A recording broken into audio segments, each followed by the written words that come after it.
From the non-existent sanctuary, it's the IGN Digigods. Please welcome two men still waiting for their life clocks to change to red, Wade Major and Mark Kaiser.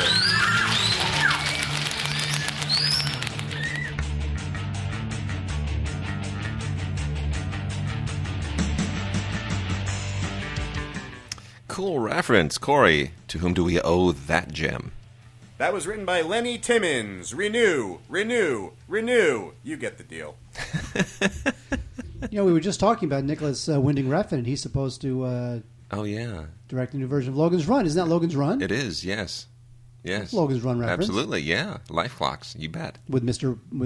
Box. Renew. Roscoe Lee Brown. You know what? Peter Ustinov. That's right. And cats. That's right. Living in the Capitol building with cats. You know what? I love that movie, but that movie's terrible. I mean, I love everything about it. I love the world. I love the story. Who would you cast in the Peter Ustinov part today? Who is... Quick, on the spot.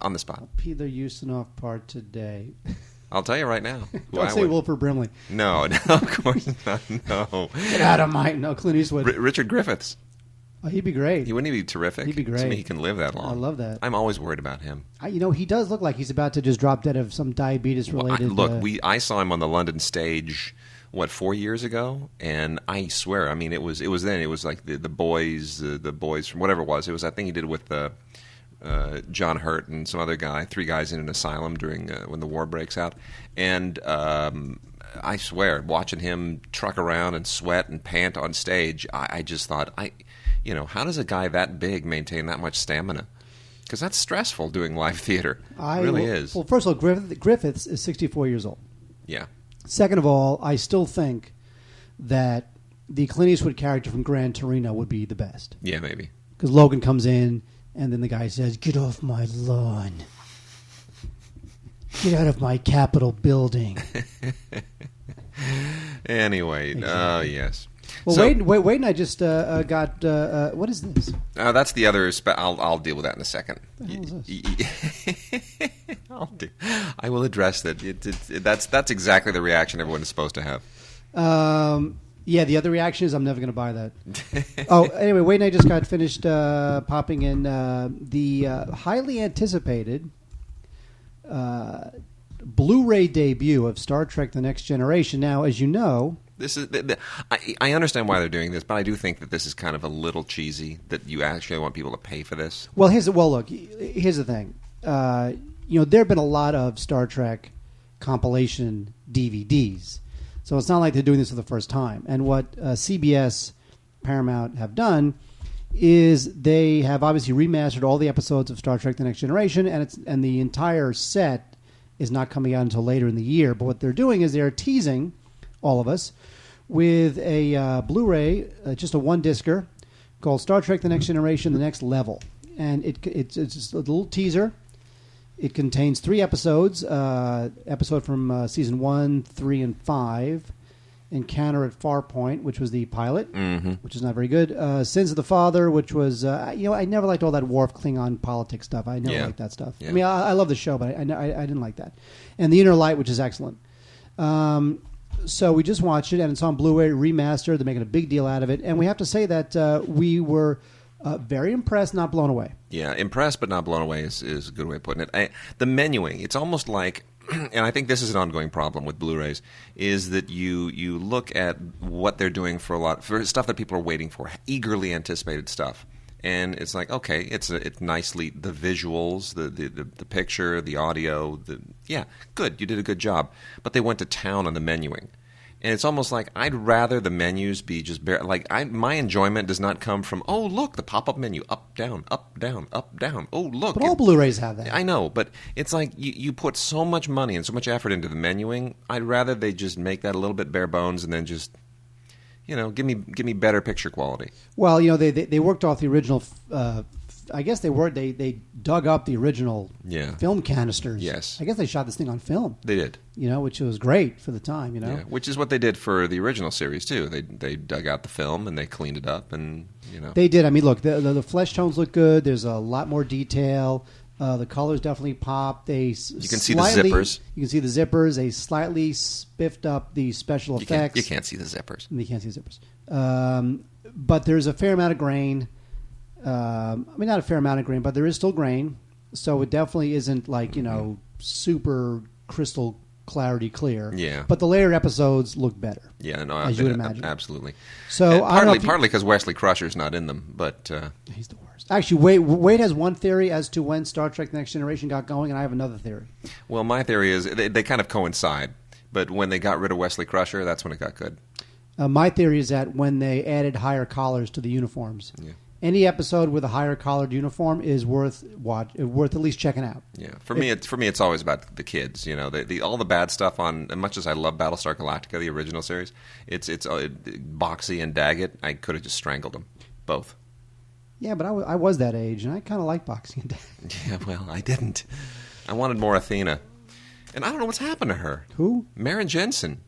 Played Athena. Who in what? Battlestar Galactica? Yeah, the daughter. She played Apollo's sister. She was hot. Sure, why not? Crazy hot. No, she wasn't. I wasn't. gotta find out what happened to her. No. Who was crazy? I was Erin Gray. Bet she's aged. Erin Gray from Buck Rogers. She was hot. Totally. Yeah. We're talking. She looks the same now. What's the woman you just said? Maren Jensen. Maren Jensen. Maryn, I think. Maryn Jensen. Jensen, I think. What is it? Maren Jensen. Anyway, okay. Well, here's our other. Let's do this all day. I just look on the. She's 55 years old. Oh, geez, that's depressing me. And she really basically stopped doing movies about her TV shows around that time. Yeah, I know. She was hot. That's really distressing. Okay, the other thing I'm going to talk about real quickly here, just so everybody knows about this, is the Reardon Steele edition of Atlas Shrugged Part 1. Now, as we may have gone on the record as saying, is that the whole fiasco of Ayn Rand's Atlas Shrugged becoming a movie, and this is only Part 1. Part 2 is due this year, and no one's going to go see it. Our friend Andy Klein, who is by no means... I remember her.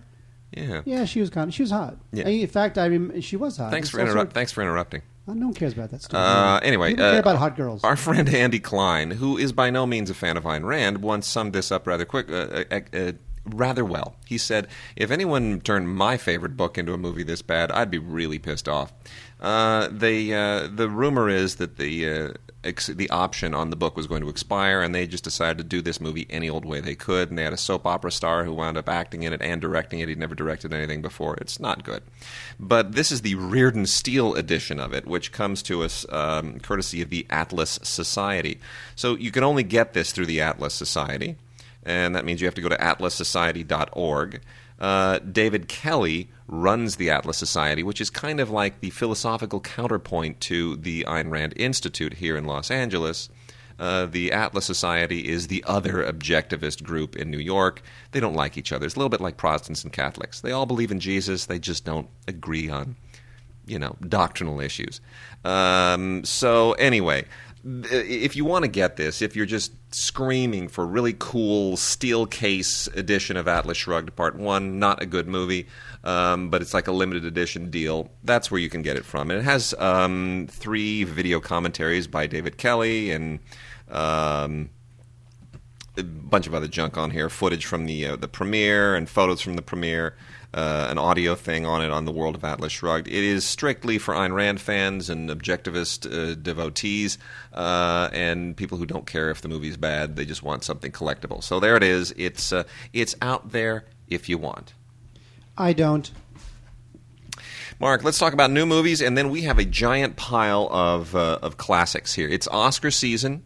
The Oscar nominations came out, yes. And the artist is going to sweep everything. I'm going on record as saying that. And as always happens during Oscar season, it's just blowout time for classic movies and movies that have been nominated, and really kind of grab people's attention by tying everything into the Oscars.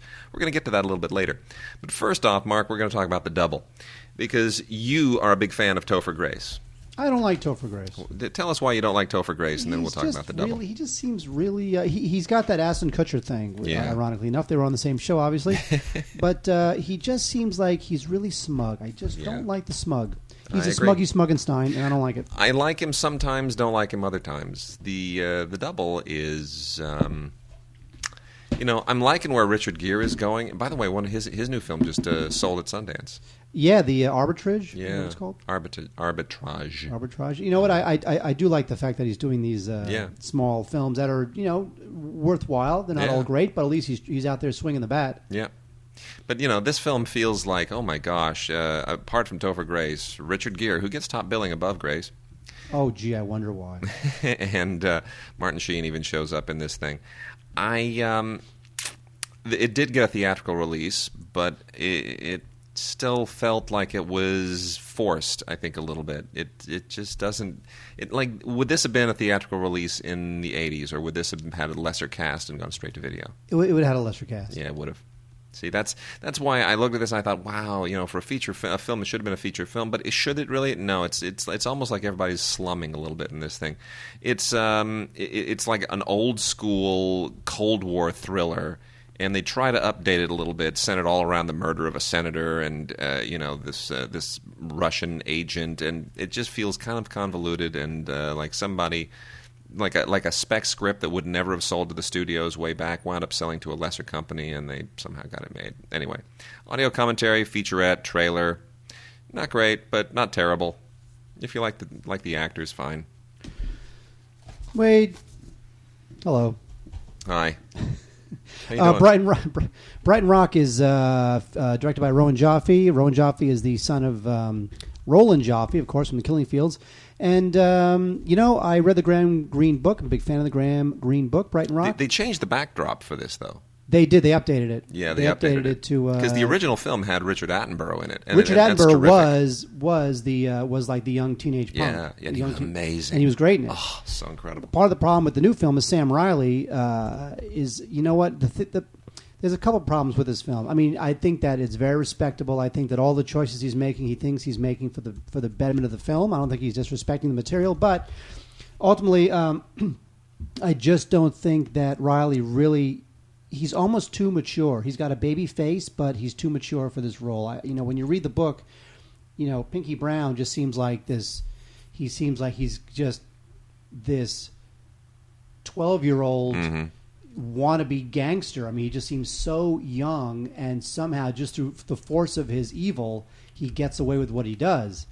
And here you got Sam Riley, who seems like he's in his mid-20s. He just seems too old, and he's not that convincing. And also, the one thing I was surprised at is that they actually changed the ending, and the ending in the book was pretty devastating. The ending in the movie, less so. Andrea Riseborough, who's sort of this hot up-and-coming English actress, she stars in the film. And, she is not the beneficiary of some great choices by Rowan Joffe. But if you like the book, go for it. I personally much prefer the Attenborough version. There's a behind-the-scenes featurette, some interviews on the DVD, not the Blu-ray. We don't have the Blu-ray, Wade. No, they didn't send us the Blu-ray. Darn man. Mark. Oh my gosh, Mark! What is that? Oh, ew! What is that? It's a beating heart. It's made out of. Ew! What is that? This is the disadvantage to having an audio show. It's basically one of those little executive stress balls that you squeeze in your hand, and it's in the shape of a heart. You like the little arteries. The big shape of a red heart, a severed red heart. Yes.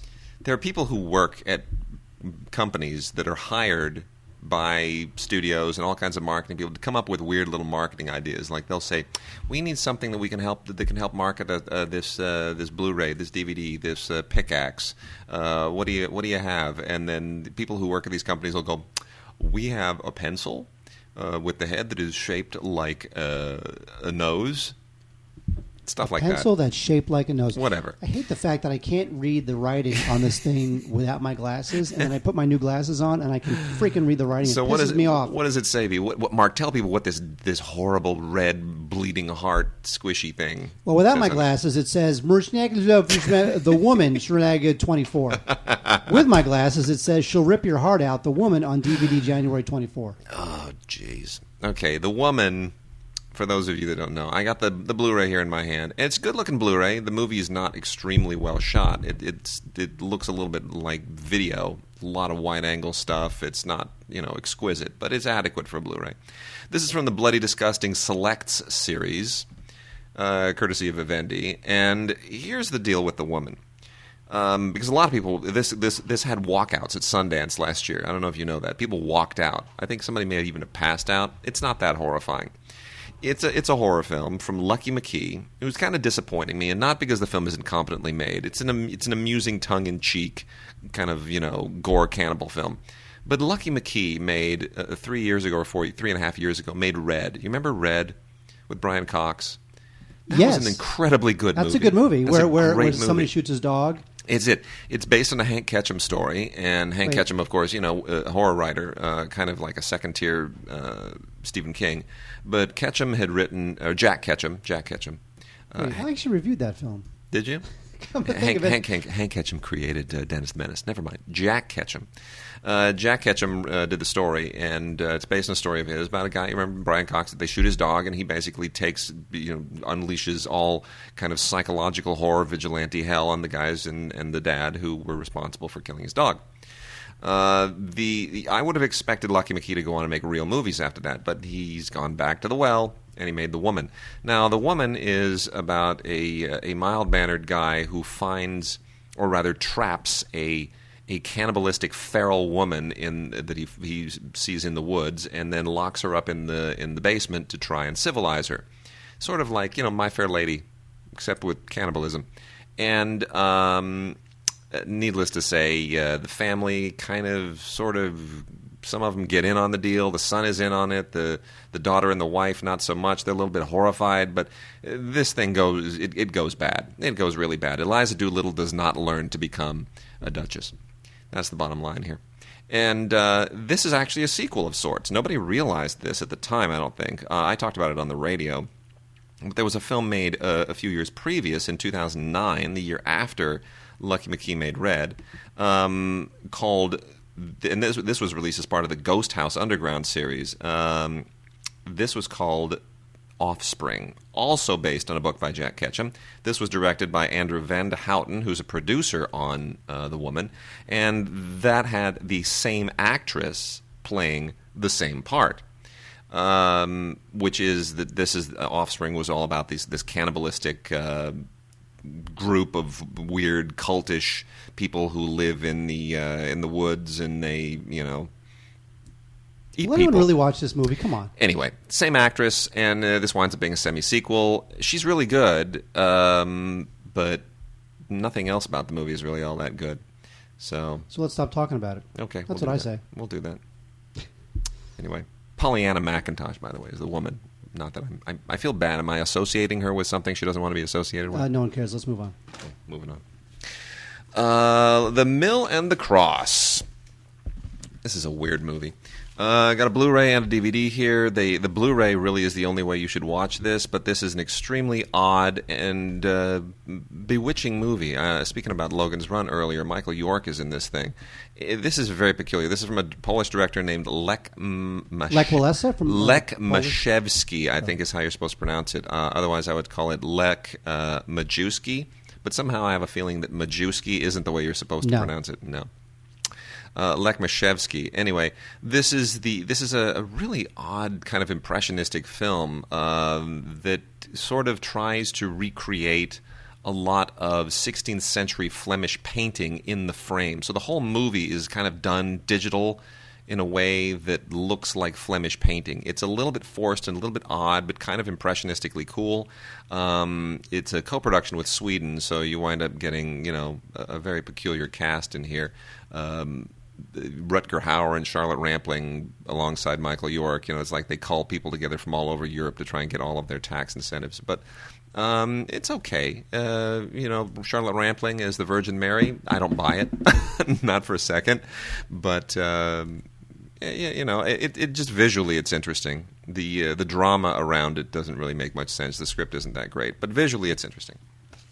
Where there's a real love it or hate it film that came out last year called Meek's Cutoff. Meek's Cutoff was made by... that got a few votes for Best Picture of the Year when we voted. That is true. Kelly Reichardt directed it, and Kelly Reichardt, very talented extremely filmmaker. Talented. She's very good. Meek's Cutoff is a very strange film. It is extremely sparse and slow and minimalist and reserved.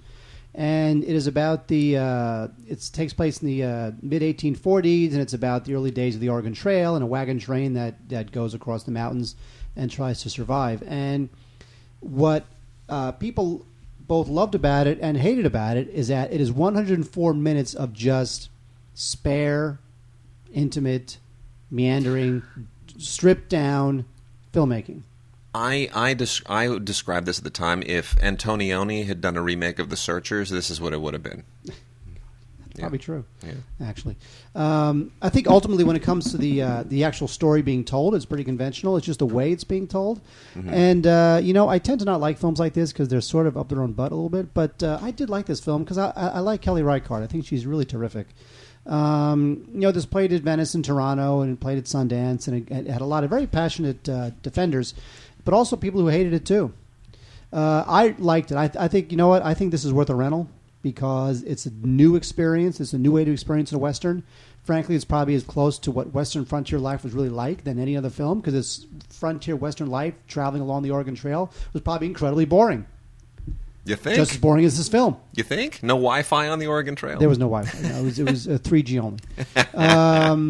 Anyway, so this is good stuff. There's a couple special features, although they could have done better on that. But also the good folks at Oscilloscope packaged the DVD in a very creative way. Well, they do all of their eco packaging, but here it works because it's a frontier story. So the fact that it's in like this cardboardy packaging really works. I like it. I agree. Anyway, Meek's Cutoff, worth the rental, but you may love it. But you know what? You also may hate it. Well, yeah. I mean, Kelly Reichardt. If you know Kelly Reichardt, River of Grass and all that kind of stuff, you sort of know what you're getting into. You know what? A movie that tanked last year, and it makes me so heartbroken because I really do like this movie a lot. The Big Year, Mark. It has both the theatrical version and the unrated version. Oh, thank God. Naked birds having sex in the unrated version. You know what? Really no significant difference between them. I got to be honest with you. The Big Year is a terrific film. They're just trying to get a little bit of marketing juice out of this, and really not much by way of extras here either. But it's on Blu-ray, and it looks very nice on Blu-ray. The only extras here is this weird BD Live thing behind the scenes, which I how we feel about BFD Live. But The Big Year is about three guys, Jack Black, Steve Martin, and Owen Wilson, who are competing for the Big Year, which is this thing that the Audubon Society does where you have to actually see, for bird watchers, you have to, and it's called birding, not bird watching, but birding. And people who go birding, they have to go and try and see as many North American birds as they possibly can over the course of 1 year. And how do we verify this? It's the honor system. You just claim that you've seen them. You just say, I saw this, and I saw this, and I saw this. And you just document it, and they take your word for it. And they're all competing for the Big Year. But this is not like a sports film, because ultimately it doesn't matter. It's about how the effort changes their lives. They're all different kinds of guys. Owen Wilson is the guy who was the champion the previous year, doesn't want anybody to knock off his record. Jack Black is a schlubby loser, lives with his parents, can't afford to fly all over the place, but somehow he's going to do it because it's the first time he can really do something with his life. Steve Martin's the guy. He's the rich CEO, but he's never been able to do what he always wanted to do. You're shaking your head. It's so sweet. Well, because this is the kind of film that would have been like a terrific film in the 80s. People would have gone to see this. And because it, you know what? It doesn't have that. It doesn't have the cleverness and the charm of those. You mean like Stripes, those Bill Murray films? No, but like some kind of a.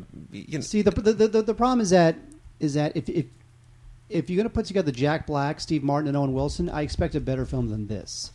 But it's such a sweet film. I mean, it really is. It's very endearing. It's nicely written, and it's extremely well directed. I thought it was terrifically well directed by David Frankel, who I adore, by the way. David Frankel is a sensational director. Has been impressing me for years. He did The Devil Wears Prada. He did what was that?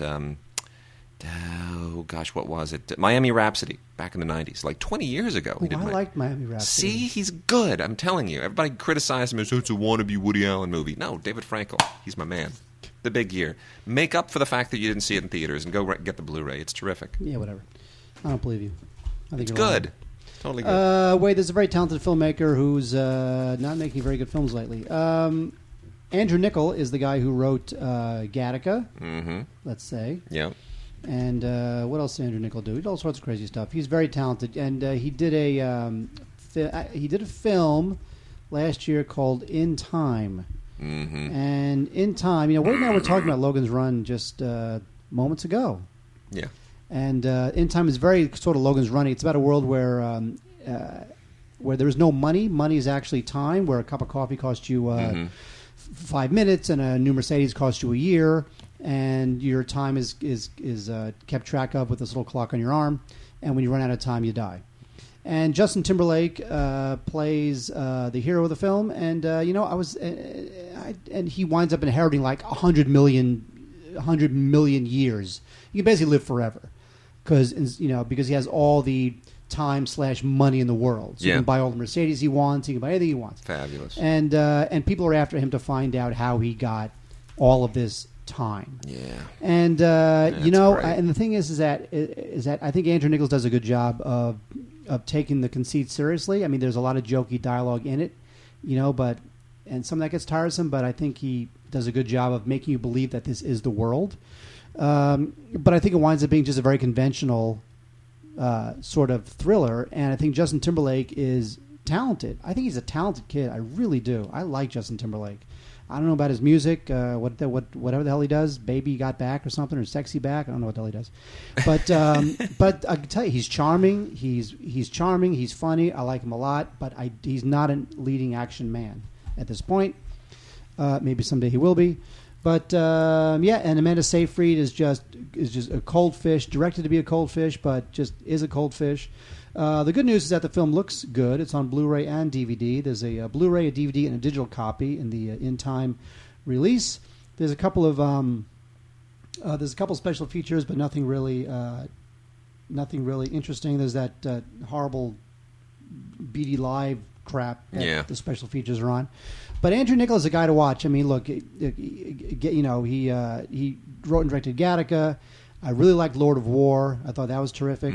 Not a big fan of The Terminal. Didn't like Simone. I love Simone. I love Simone. I think it's so funny. But he did write The Truman Show, which really kind of got him a lot of attention. I think that he can still be a great visionary sci-fi guy. I just think he needs to straighten it out. He needs to straighten it out and not do it on a studio level is what he needs to do. Yeah. So anyway, In Time is a good rental. It's a good concept, flawed execution. Texas Killing Fields. This is the directing debut from Michael Mann's daughter, Amy Kanan-Mann. And Michael Mann threw his name all over this thing to try and get his daughter's movie out there. You know what? It's not terrible. It's not great. It's a middling cop film. But I got to say this. Is there anybody who went from really potentially being the biggest star in Hollywood to just being like straight to video, barely making it just crap movie hell, like Sam Worthington? I mean, this guy was an Avatar. He starred in two of the biggest franchises in movie history, Terminator and Avatar. And he was supposed to be the new Mad Max at a certain point until... Tom Hardy is... I love Tom Hardy. No, I do too. That guy's the S. But he's the S. He is. But before Tom Hardy was on board, it was Sam Worthington because he is Australian. And now it's just like, really, Man on a Ledge? Are you kidding me? I know. Are you kidding me? It's just like one crap movie after another. What? Here's the thing, though. Ultimately, Sam Worthington, the guy, he's got nothing. He projects no. I know. He projects no energy. He projects no star power. He's just this weird, empty guy. Well, anyway, and he's not a horrible actor technically. It's just that he doesn't project much. He is in this along with Jeffrey Dean Morgan. Basically, it's just a straight-up serial killer movie based on true events. There's a serial killer who's dumping body parts and bodies in this Texas marsh that's outside the jurisdiction of these two cops. Jeffrey Dean Morgan is the cop who can't let it go. He can't let it go. He's obsessed. And Sam Worthington's the by-the-book guy who's got to let it go because it's not in our jurisdiction. Jessica Chastain is a government agent who's it's really her case, and then Chloe Grace Moretz is this girl who comes from a bad family background, maybe the linchpin as to what's really going on. The whole thing ultimately doesn't really make sense. It completely disintegrates at the end. No reason to get this on Blu-ray. It's on Blu-ray and on DVD. It's not terribly well shot. It's kind of grainy, kind of muddy. And Michael Mann throwing his name on it isn't really going to salvage his daughter's career. She's not... Look, there's a million people who could have done this movie just as well or better. And she's okay. She gives good commentary here with the writer, Donald Ferrarone. But ultimately, let me just point out, of all the movies that Jessica Chastain made last year, almost all of which we gave her an award for. Remember when in our voting, we was like, let's give her an award for this and this and this and this and this. The one movie that did not come up was not even mentioned. This one. Yeah. Wade. As long as we're on a Logan's Run. Logan's Run. The whole show is all kind of Logan's Run oriented. Mark. It really is. Yeah. Drive, one of my favorite films of last year. This is a film by a director who I am starting to revere as much as I love, like P.T. Anderson. I love every choice this guy makes. Nicholas Winding Refn, this guy is like unbelievably good. I mentioned last week I watched this like 3 times on the plane. I did. Well, you were bored. I watched it 3 times on the plane. Ryan Gosling plays a... The alternative was Real Steel. Am I serious? You would think after watching Drive twice, just for variety, you would watch Real Steel once. I switched over to Real Steel, and it was like a robot doing some crap, and I just thought there's no effing way. Oh, Wade with the effing. I like that. There you go. Anyway, Ryan Gosling plays a stunt driver by day and a getaway driver by night, and he hooks up with a young mother played by Carey Mulligan with a troubled family life. And I won't tell you anything more because I love this film. You know what?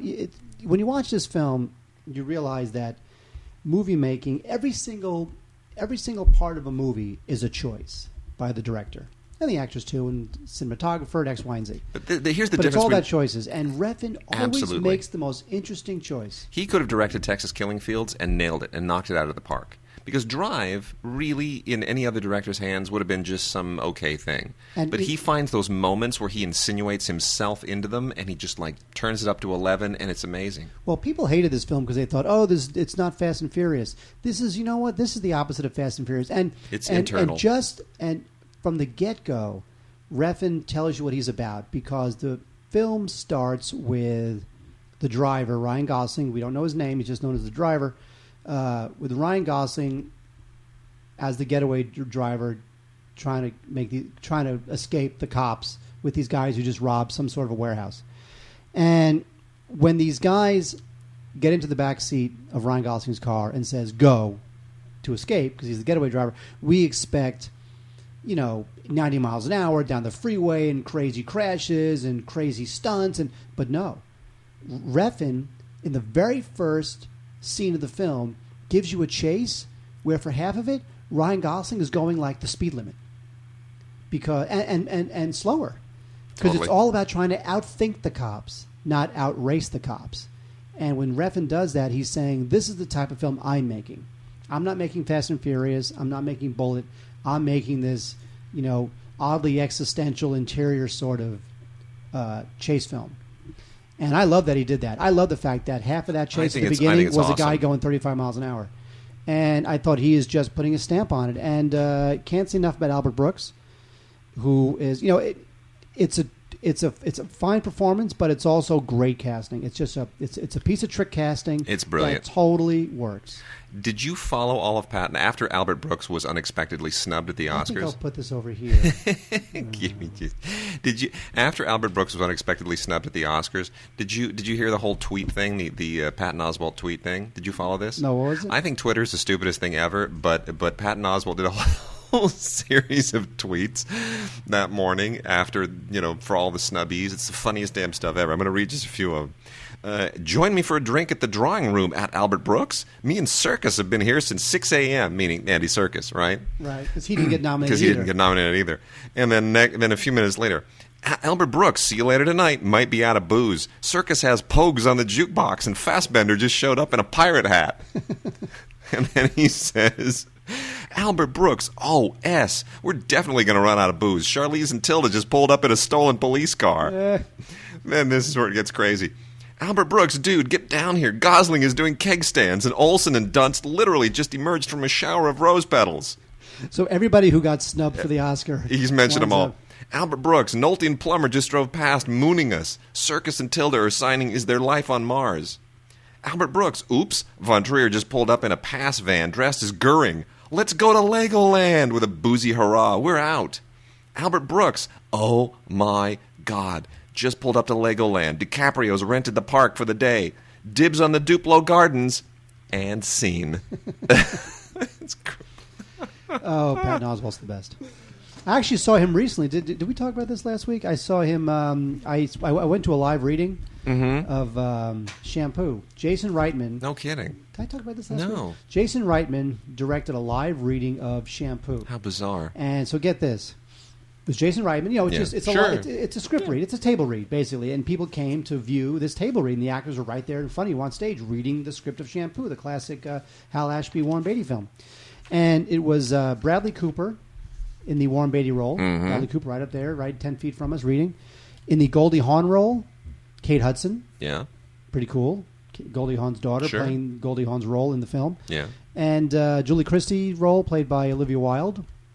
She was there, very Pretty beautiful. cool. And also Patton Oswalt played like a number of parts. Anyway, it was great. Mm-hmm. And I can't remember why I brought that up. Why did I bring that up? I don't know. Patton Oswalt. Oh, but, Patton Oswalt. Drive. We Yes, segued from yes. Drive to Albert Brooks. Anyway, Patton Drive's Oswalt. great. Buy it. Don't rent it. Yeah. Buy it. The end. You know what? But before you get to that unnecessary remake, Well, prequel. prequel, Remake, Yeah, prequel. It's well, whatever. We'll talk stop. about it. It's all semantics at that point. Wait, I'm a little worried about Daniel Craig. I am too. I As don't long know. as we're talking. This is the same problem again as with Sam Worthington.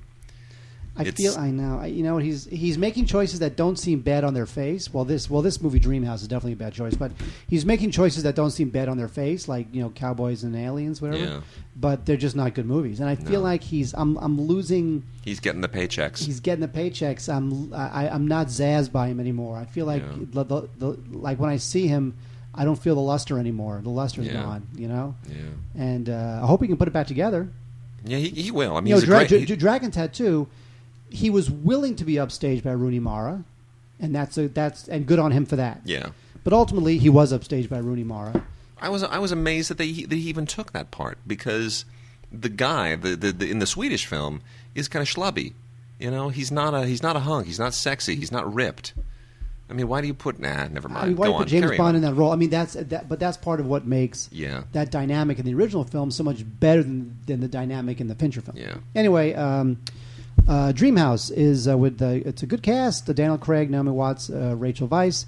It's one of those psychological thrillers where this like big Manhattan mucky muck relocates with his wife and daughters to some little New England town, and the home is haunted. It's kind of a crackpot thing. Amityville It's very horror. obvious. It's very high. It's right. It's like high gloss Amityville stuff as Craig investigates what happened in this house. And, it's just a dud. It's just a dud. There's so many other things you can be renting instead of this. Dreamhouse. The Blu-ray DVD digital copy combo disc set of The Thing is an inexplicable movie, and here's why. It's technically a prequel to John Carpenter's remake of The Thing, but it really is just a remake. It's like there's nothing that distinguishes this from the other one. It's all the same stuff, except with a CGI thing that just isn't nearly as impressive or as scary.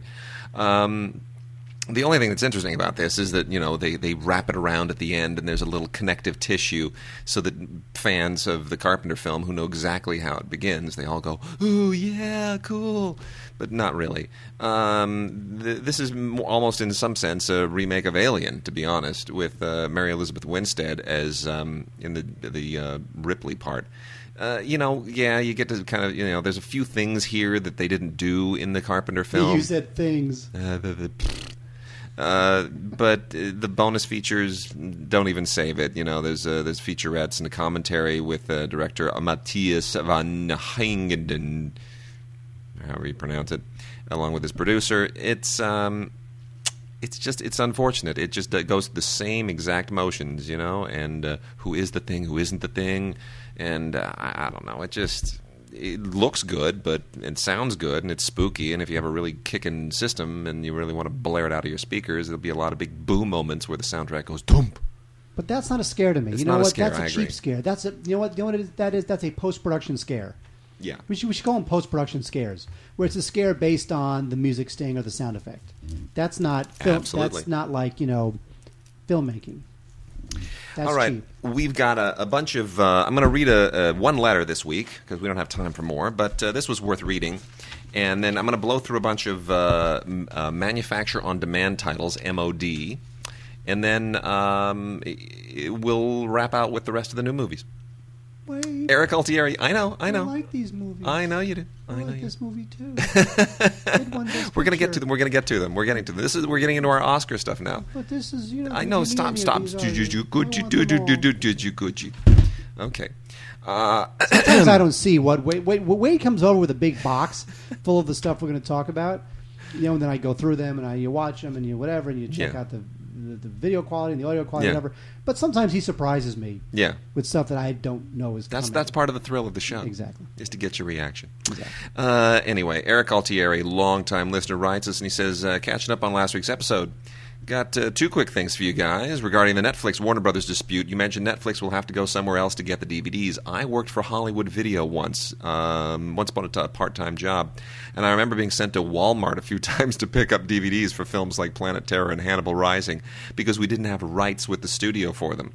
It was such an inside job. I caught a glimpse of a corporate memo instructing store managers to do so. We were renting DVDs that had the disclaimer, for private home video use only. I remember working and thinking, this is so illegal. Isn't that amazing? I mean, now that Hollywood Video is done, who cares? But that blows my mind. Eric, that's a great story. Well, I mean, it's done. It just goes to show that it's done constantly. Yeah. It is an industry practice that nobody talks about. Even with a corporate memo. And then he says, hearing your review, I don't know how she does it, was a special moment for me. That's the first time you've mentioned a film that I worked on. Looking forward to more. He was a PA on that back east. Apparently a lot of stuff going on in the Boston, New Hampshire area that, it's a busy time back there. Boston is there have been plenty of films that obviously have taken place in Boston. Yeah. But Boston is kind of an untapped movie town. Yeah. Because it's got so much personality and so many great little neighborhoods and little stores. And I'm surprised that more films have not taken place in Boston. And not just like The Town and Fever Pitch or whatever. Like real good movies. More of them. So really quickly, going to go through a bunch of stuff here from these are all manufacture-on-demand titles, most of them from the MGM Fox series. This one is a Warner Archive Collection film. This is Jane Fonda's screen debut in Tall Story, which was came courtesy of Joshua Logan. Now, Joshua Logan, for those who don't know, was a big deal director in the 60s, did stuff like Paint Your Wagon, Mr. Roberts, a lot of great musicals, and he also did a lot of crap. And Tall Story is sort of crap. Not a great performance by Jane Fonda, but it is her first moment on screen, and I guess that's worth something. All she wants to do is marry a basketball player, and that basketball player would be Anthony Perkins. Really quite a silly movie, but it's got like some interesting supporting performances in it, among them Ray Walston. And the most bizarre thing about this is that the screenplay, it's based on a play, but the screenplay is by Julius Epstein, for crying out loud. Casablanca, Julius Epstein. Yeah, it's just so bizarre. I didn't realize he worked that. I didn't realize his career spanned that many decades. Well, he at this point it's like 1960, and you're happy to the people still call you up. Some of the other stuff here we've got. Let's blow through these MGM things. We got Getting It Right, which was a Randall Kleiser directed film. Gosh, this is just so bizarre. I didn't realize Randall Kleiser, even had some of this stuff in his closet. Randall Kleiser. He directed Grease too. Yes, he did. This is a forgotten little film that he did in 1989. It's got a great cast: Peter Cook, Helena Bonham Carter, John Gielgud, Jane Horrocks, Lynn Redgrave, and then some guy named Jesse Birdsall, who I don't get it anyway. Who's it's basically one of those losing your virginity films, except done English style.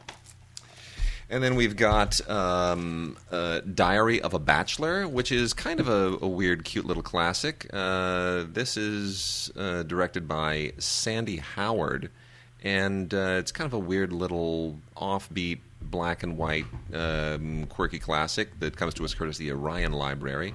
And, Dom DeLuise is in it, and not really any other reason to get this. It's just a kind of a, it's what it means to be a bachelor. What do you want? Hostile Witness with Ray Milland and Sylvia Sims. This is kind of a not really a. It's like a courtroom drama done very, very theatrically because it's based on a play played by Jack Roffey. Ray Milland actually directed this himself. Not a great film, but especially with TV dramas being what they are. But it's okay if you're a Ray Milland fan. It's there. The Magnetic Monster is an incredibly silly but rather amusing B movie directed by Kurt Siodmak, who did a lot of legitimate films, and this is one of the ones that feels like he's almost going into B-movie territory but doesn't want to, like he's being dragged reluctantly against his will back from 1953. Very radioactive, sort of early Cold War film. Nutcracker, the motion picture. Carol Ballard directed this. Carol Ballard from my alma mater, UCLA, who did The Black Stallion and Never Cry Wolf and a lot of other great films. This is basically Carol Ballard just doing the Nutcracker holiday style his way. Little style, little pizzazz, not quite so theatrical. The 1,000 Plane Raid. This will, really, really make you realize how far we've come as far as war films go. You know what the sequel to that was called? The 1001 Plane No, Raid. it was the 1,000 Plane Raid 2. Don't confuse me. This is a very generic but respectably done World War II film about a daylight bombing raid that's supposed to bring the war to a precipitous end. This is not a famous film for good reason. It's sort of... It's there really just for people who love war films. Not really a distinguished cast. Not really that well done. Boris Segal directed it.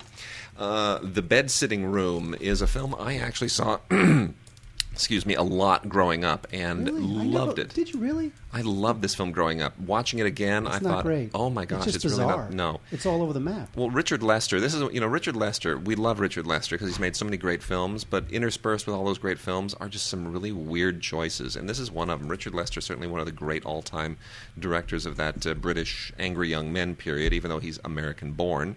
And a great cast here. Again, Peter Cook, Ralph Richardson,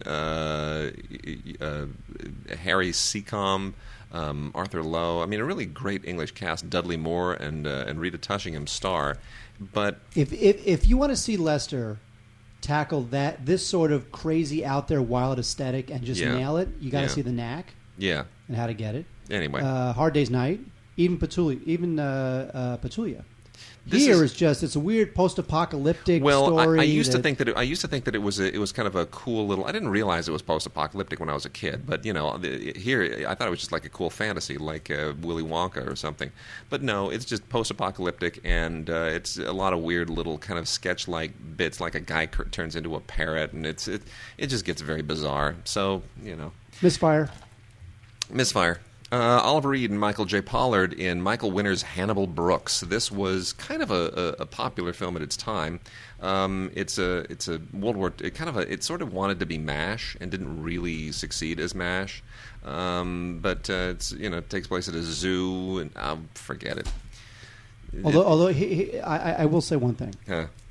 Michael Winner, believe it or not, has the funniest Twitter account. Really?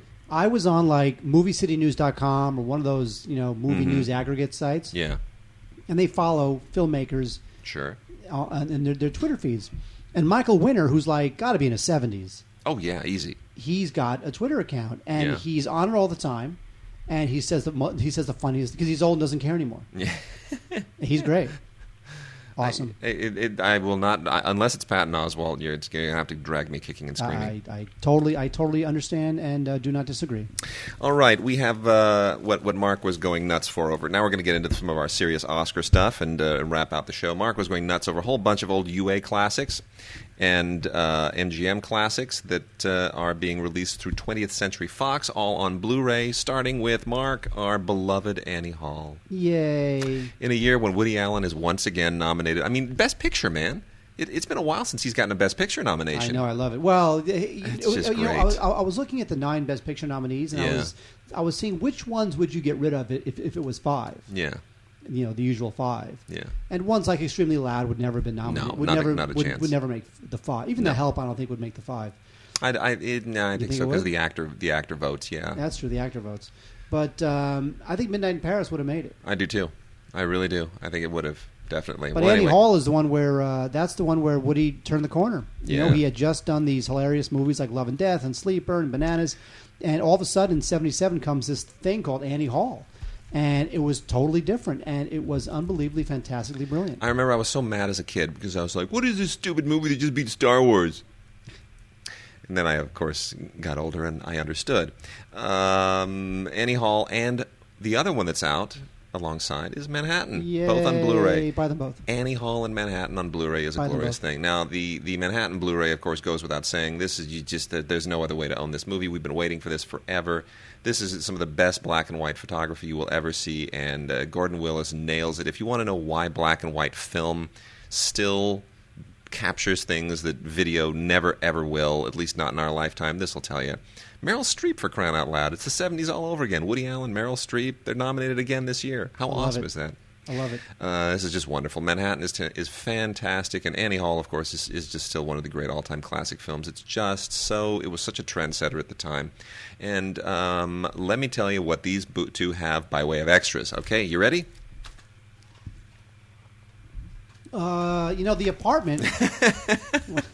Woody Allen he has no interest in Blu-ray extras, DVD. No, zero interest, zero zilch, none. Never has, never will.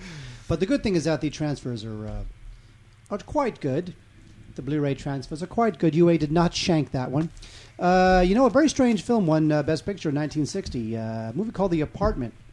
This is it's a terrific film with Jack Lemmon, Shirley MacLaine, and Fred brilliant. McMurray, directed by the great Billy Wilder, and written, of course, by Wilder and his longtime partner I.A.L. Diamond. Otherwise known as Izzy. Izzy Diamond. And I don't know why I'm saying Diamond. It's a terrific film. But this does seem like one of the last studio system-y films to win Best Picture, doesn't it? It's kind of like... It's not Easy Rider time, but it's not quite Ben-Hur time. It's like somewhere in that transition. It's the year after Ben-Hur, and Ben-Hur is an epic, of course. But yes, it feels like Billy had the full resources of the studio at his disposal to make something very polished, very... Yes. But it's great. But it had a certain edge to it. I mean, it's about got people cheating on their wives. Oh, and, yeah. I mean, it had a certain edge that would slowly seep and it has into a jab. It has a very serious jab at Marilyn Monroe because he hated working with her on Some Like It Hot. That's true. Anyway, it's just a great film. And Lemon plays a guy who lends his apartment to his boss so his boss can cheat on his wife. Totally. And Shirley MacLaine plays the elevator girl. But there's that great conversation between Jack Lemmon and Shirley MacLaine in the apartment. That thing's that scene is like 20 minutes long. You could never get away with that today. Love it. It's great. Special features include an audio commentary from a film producer, historian Bruce Block, which is fine, and a featurette about Jack Lemmon. I love Jack Lemmon, one of my favorite actors growing up. He's awesome. And it's The Apartment.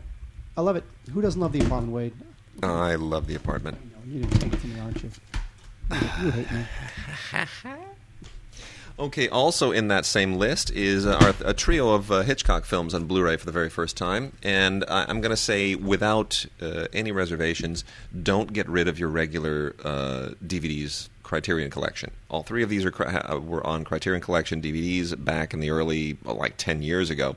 Hang on to them. Keep your Spellbound. Keep your Rebecca, and keep your Notorious. Don't get rid of those. But otherwise, get the Blu-rays. Definitely double dip. They look great. Rebecca does not look as good as if you see it projected in a nitrate print, but I don't know how many people have that luxury. I saw a nitrate print projected because at UCLA they have one in the archives, and it's one of the most spectacular things I've ever seen on film.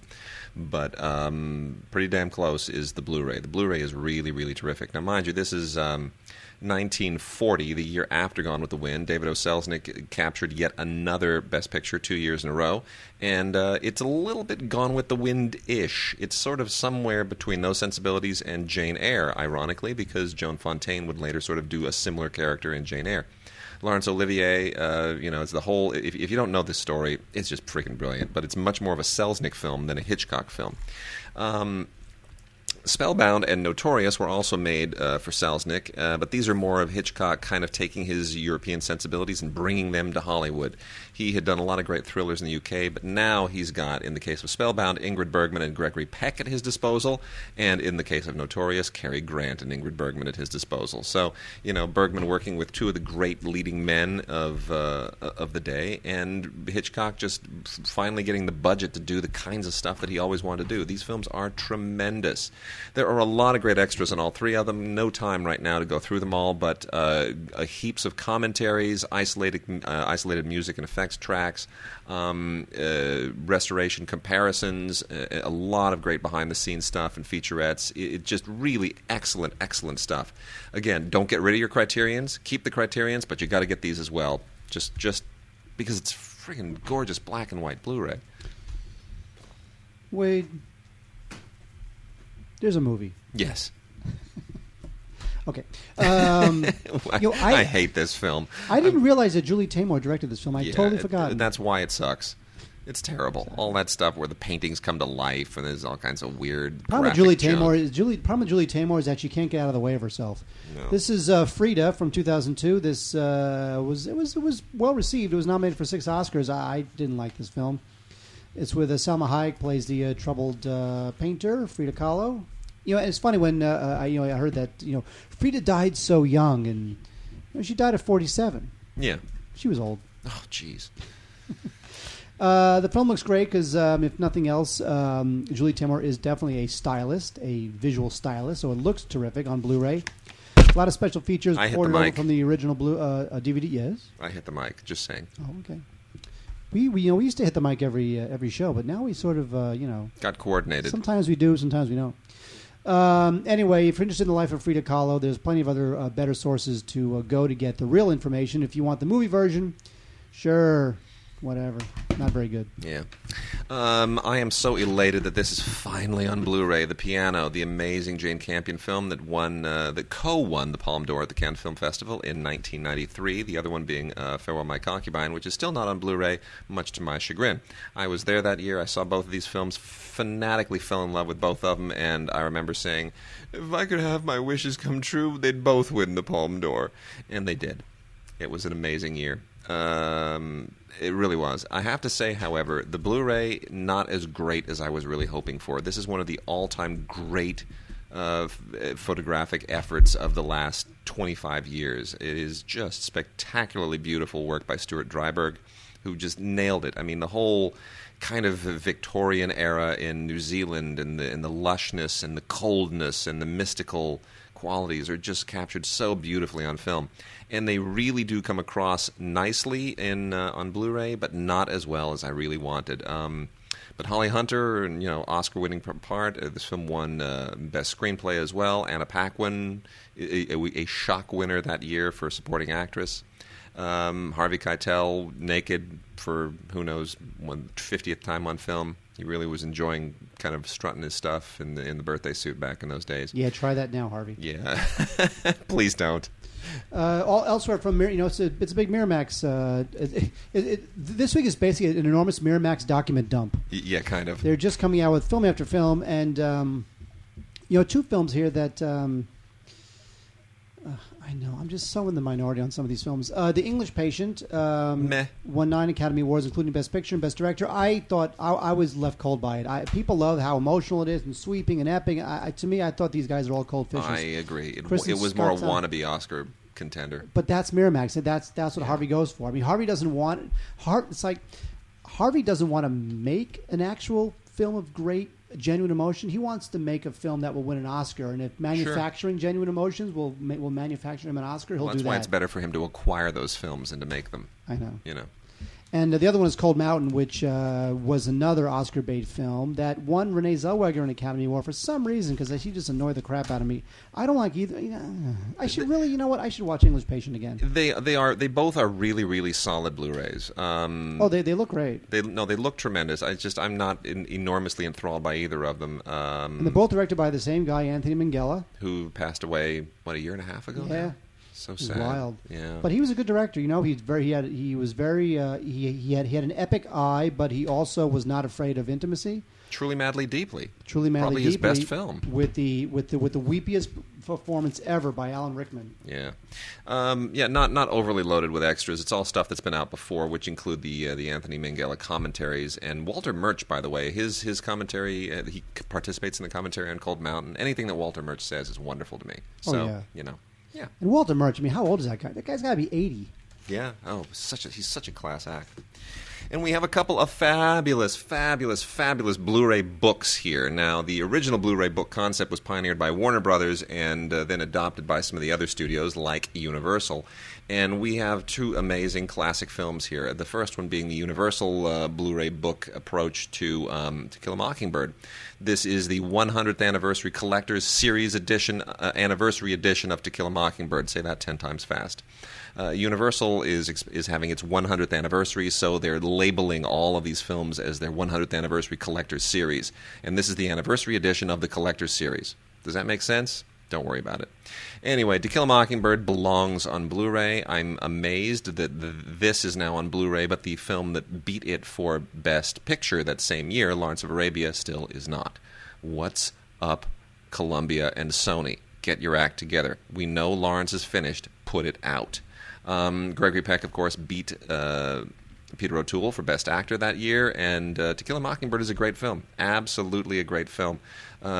Just one of the great all-time books, but also one of the great all-time films. And Robert Mulligan nailed it. Elmer Bernstein's music nails it. This film is deeply touching. And the restoration and transfer is fantastic. It is just spectacular black and white Blu-ray. Lots of great stuff here. Robert Mulligan and Alan Pakula, who produced it, do the feature commentary, which, of course, was previously on the DVD because Alan J. Pakula has been dead for quite some time. And remember, pole through the face. What a horrible accident that was. He was driving on the highway or something, Yeah. and like a freeway sign fell on his car. Something crazy. It like came through the windshield and impaled him or something. It was awful. I have to look that up. Yeah. Anyway, great feature-length documentary on here. Fearful Symmetry, like a feature-length conversation with Gregory Peck, which is awesome as well. I mean, it really is just tons of great stuff here. So you just can't get away from the greatness of this movie. Pakula, this is in 1998, was driving on a suburban highway when a metal bar crashed through the windshield and struck his head. Isn't that awful? It's just bizarre. Horrendous. Wow. The other Blu-ray book here is Malcolm X, which was supposed to come out like a couple of months ago, and then they killed the release date and then restored it. I think there were some rights issues with music or something like that. I'm not clear. But anyway, you get a 40-page book, tons of production information here, 2-disc release, awesome commentary by Spike Lee along with Ernest Dickerson and their editor Barry Alexander Brown, who's a really sweet guy, by the way. I interviewed him when he directed the film Lonely in America years and years ago. Oh, really nice drop. Guy. Deleted scenes, featurette, trailer. Not just busting with extras, but this film is so incredibly good and incredibly well photographed. Ernest Dickerson's best work probably ever. I almost would even say I think this is Spike Lee's best film ever. Denzel Washington, pretty close to his best performance ever. This film did not get a lot of love. A lot of people felt it was sort of revisionist history and a bit of a whitewash of a very controversial figure. But you know what? It's a movie. Go to a documentary database or go to an encyclopedia, read the history, but the movie has to work as a movie, and this one does. It is so touching, so old-fashioned, classic Hollywood biopic stuff. And on Blu-ray, it is just mind-boggling, especially the audio. This film has an incredible audio mix, and it just gets yourself going on 5.1, 7.1. It just kills it. Absolutely kills it. It sounds like Spike Lee's back with Red Hook Summer, which played to enthusiastic Sundance crowds. And it's not a sequel. It's not a sequel to Do the Right Thing. Although there is one character who does show up. Mookie shows up. Yeah, Mookie shows up. And then lastly, as long as we're talking about the whole Miramax approach, there is a Academy Award winners 5-film collection on Blu-ray. And this includes Shakespeare in Love, No Country for Old Men, Crash, The English Patient, and Chicago. All of them in one big, splashy, squishy Best Picture set. And it's pretty terrific, We talked previously about The English Patient, but Shakespeare in Love and Chicago, No Country for Old Men, Crash. That's a really nice collection. Oh yeah, I mean normally multi-film collections always have like one great film and a bunch of ringers. There's no ringer here. These are all Best Picture winners. Yeah, it's incredible. But it also goes to show you how many Miramax films have won Best Picture. Yeah, but 4 of these just within the past decade. Shakespeare in Love's the only one from the previous decade. No, English Patient as well. English Patient and Shakespeare in Love, previous decade. Chicago, No Country for Old Men, and Crash. But of course, Crash, not a Miramax film. That's a Lionsgate film. So, but because they're partners in releasing stuff to Blu-ray and DVD, it works out quite nicely. So, gosh, you just seriously. But there's no extras on the Blu-rays, is there? Yeah, absolutely. It's a very, very nice set. Very, very nice. Very nice. So, come on, it just kills it. This is a master Blu-ray set. And very disappointing, Wade. We had no audio questions. Nobody sent us an audio question. As No, we guys gotta go get to the program, we love your audio questions. Gods@digigods.com. Record it, send it. We'll play it on the show, and we'll even answer it.